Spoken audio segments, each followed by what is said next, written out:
Photo signature এসএসসির form fill up শুরু থেকে এখনো পর্যন্ত এডিট অপশন চলছে।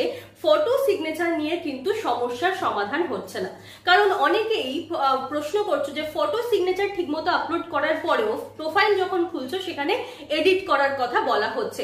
সেই সংক্রান্তই হাজার প্রশ্ন, প্রায় অনেক প্রশ্ন কমিশনের কাছে পৌঁছেছে এবং সেই সংক্রান্তই একটি কথা কমিশন জানিয়েছে তার নোটিশে। কি বলেছে না, এই ফটো সিগনেচার যদি কারেক্টলি আপলোড করা থাকে সেটা কি আবার আপলোড করতে হবে।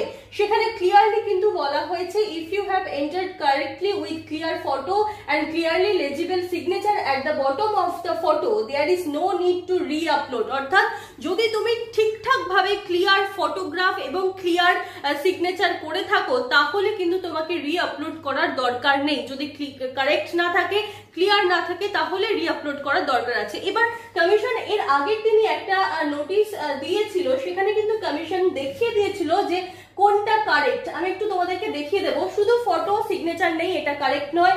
শুধু সিগনেচার রয়েছে, ফটো নেই, এটাও কারেক্ট নয়। কারেক্ট কোনটা না, ফটো এবং সিগনেচার, এটা কিন্তু কারেক্ট।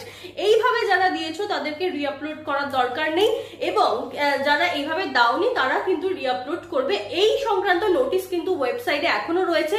যদি কোনো সমস্যা হয় তোমরা গিয়ে ডাইরেক্ট নোটিশটা দেখো, এবং সেই সঙ্গে যদি আর কোনো সমস্যা থাকে, আর কোনো প্রশ্ন থাকে, এই ভিডিওর কমেন্ট বক্সে জানাতে পারো।